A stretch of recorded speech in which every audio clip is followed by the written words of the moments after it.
Hello everyone, this is Hakaym and welcome back to some more World of Warships. And yes, I've been away for some time. Um it's complicated. There's been a lot of stuff that's currently happening in my personal life. And also I haven't felt the urge to record, and I don't want to make videos where I just don't have that need, and my cat is currently messing with my chair. So yeah, things are happening. Things are gonna start happening very, very quickly. So anyway, let's go ahead, just kind of get out of the way. This is a match with the Tier 7 Premium Italian Cruiser, the Gorizia. I'm probably mispronouncing that, as always. I'm joined with Udachi and the Bliskovica. Also mispronouncing that very terribly. Yeah, you would think me going to go being a English teacher in Japan, I would be a little bit better. Which I'll go ahead and kind of talk about that real quick. So, as of, I believe, last year, I finished my TFL certificate training and began the process on finding a job in Japan. Found a job, did interviews in June of last year, 2018. 2019. Good lord, it's 2020. Yeah, it's 2020. In 2019, got a job. I'm actually going to be moving here soon. Just recently found out the date, which is going to be March 20th, March 21st, sometime of that period. So, currently in the process of getting things taken care of, getting packed, taking care of any extra stuff, such as getting my work visa, and all that kind of fun stuff where you're moving to a completely different country and you have to get taken care of prior to actually moving. So things have been busy, and also I was working a nighttime job, which really demanded, stupidly enough, a lot of my time. So I really didn't have the urge to record. I was very tired. My whole day-night cycle was completely off. I thought originally I would love it. I am a night owl by habit. Even now, I generally stay up till like 1 or 2 o'clock in the morning. But obviously, since humans are mostly diurnal, you kind of start to really slip and get very, very tired very, very quickly. So getting off of the nighttime job, and I've been taking several weeks off, and that comes down to the fact that I've been doing YouTube on a regular basis, and I don't get paid for this. I do this sheerly for the enjoyment of it. Obviously, I play this game a lot, but I do enjoy making videos a lot. So it is fun for me. I just don't get paid for it. So sometimes if I feel like I need to take a little bit of a break, I am going to do it. Now I'm hoping to do maybe a vlog video. I know it's very cliche of doing my experience in Japan, but in my defense, this is something completely outside of my comfort zone, to say the very least. It's definitely not something I'm particularly used to. That's for sure. But I am excited. I am. It's that combination of excitement and dread that you get when you're embarking on something new. And it's challenging, especially for a huge introvert such as I am. Huge introvert. I like my kind of my standard, I guess. Guess that's what I'm trying to say. But anyway, so yeah, that's currently happening in my life. Will things get back to normal? I hope. But once again, I don't want to record videos and not have good quality. I want to make these videos with a good quality to it. So yeah, let's actually talk about what's happening. We're about 6 minutes into the video, and I haven't even talked about anything that's currently going on. So yeah, Tier 7 Gorizia, which is essentially the Zara at Tier 7. And she is different from her counterpart. She does have the Hydro ability, does have a 6-kilometer range, which is really good for a cruiser. You don't see that unless you are a German cruiser at Tier 10 or DD, or Battleship for that matter. So it does have the Hydro.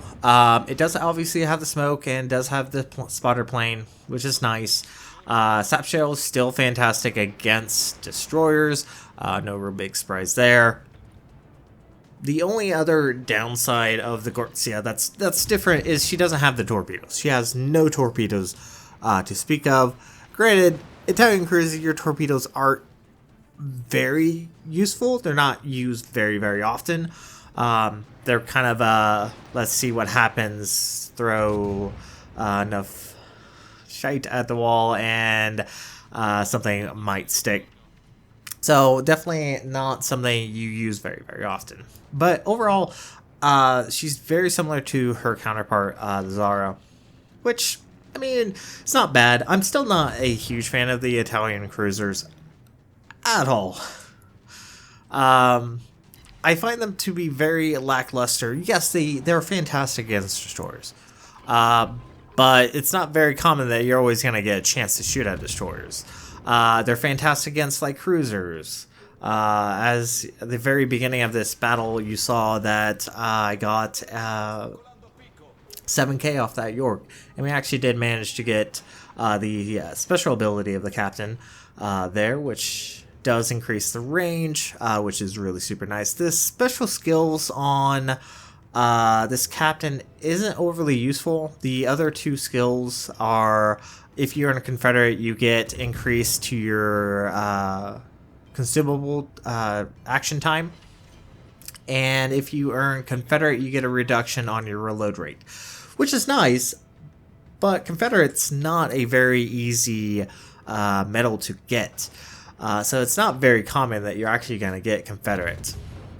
So once again, Italian cruisers, they're very lackluster. Yes, the sap shells are really nice, but I think it's really just coming to a combination of reload rate and the sap shells are only doing alpha damage. There's no dot damage available for this tier. I mean, like that shot right there, 5k for 4 shells. Pretty nice. But once again, not the greatest in the world. But there are some, obviously, qualities I like about the Italian cruiser line over a lot of the other ships. Maneuverability is one. Italian cruiser, really maneuverable. Obviously, has that defensive smoke screen, which is really beneficial. A lot of people are still kind of learning it, and they make very questionable decisions when using the smoke screen. I've made very questionable decisions with a smoke screen, but as you can see there, Italian cruisers don't have a lot of armor, so your maneuverability and the smoke screen is really your defense, which really isn't saying much because in World of Warships, armor really isn't that beneficial. It's actually the worst thing to have. You actually want to have no armor. For the most part, or better yet, you want no citadels, and you won't be taking as much damage. Essentially, you want to be overpinned. That's what I'm saying. For the most part, you want to be overpinned or be able to ricochet, which is not very common. But overall, Gorizia, it's okay. It's not the worst ship in the world. It's not the worst premium in the world, and it was also free. If you got the third directive completed on the Puerto Rico, you got it for free. So I really don't see why people complain as much as they do. Now, if you bought the ship, I would probably understand that a little bit. Because she's not fantastic, but she's not broke either. So it's kind of that good little mixture of in between. Now, as you can probably have figured out just by watching, the Italian line they're not close quarters. They're not the USN line where you need to find an island and hide. They rely on kind of the open waters, kind of like a French cruiser line, to be perfectly honest. And as you can see, that right there is kind of annoyance. Is you get broken shells, you don't penetrate, and then you have to wait a good 14 seconds before reloading. And it gets worse. The reload time gets a lot worse as you go up the line. It easily gets up to about 20 seconds once you get up to the Vencia. So you can understand sometimes the frustration. The heavy British cruisers are going to be like this as well, and they're probably worse off than the Italian cruiser line because they have worse range than the Italian cruiser line. And I believe they have just as bad or even worse armor than what the Italians have. And the Italians have smokescreen. So at least the Italians have something going for them. And this Yagi, Yahagi is, well, pretty much screwed. Now, obviously, one downside of the Italian cruiser line is the velocity of the shells, which are super nice. They're great on actually landing your salvo, except for they're not great when you're trying to shoot over islands, which is not particularly helpful at all. This battle is actually wrapping up relatively quickly. There's only about a couple ships left. So that's kind of a quick look at the Gorizia. All that stuff is a Fuso, who's way outside my range. Not much I could do. But quick look at the Gorizia. Kinda also wanted to just, let you guys know what's happening in my life. Just so you guys get a understanding. Currently things are busy. Real life kind of takes priority sometimes. It's just something I have to take care of. And like I said, I do this for the fun of it. I do this for the hobby. But I appreciate all you guys caring support, watching my videos and supporting the channel. So I really do appreciate it. I try to say it as much as I can to ensure that you guys are all aware of it whenever possible. I think actually right now I'm asking about the fact that there's no actually launcher for the spottercraft. But anyways, that's going to be it for this video. Thank you guys so much for watching and joining in and supporting my channel. I really do appreciate it. Hope you guys have a great and fantastic day. I will hopefully get back into the groove of things, but I'm playing it by ear. So you guys have a great day. Zai Jen.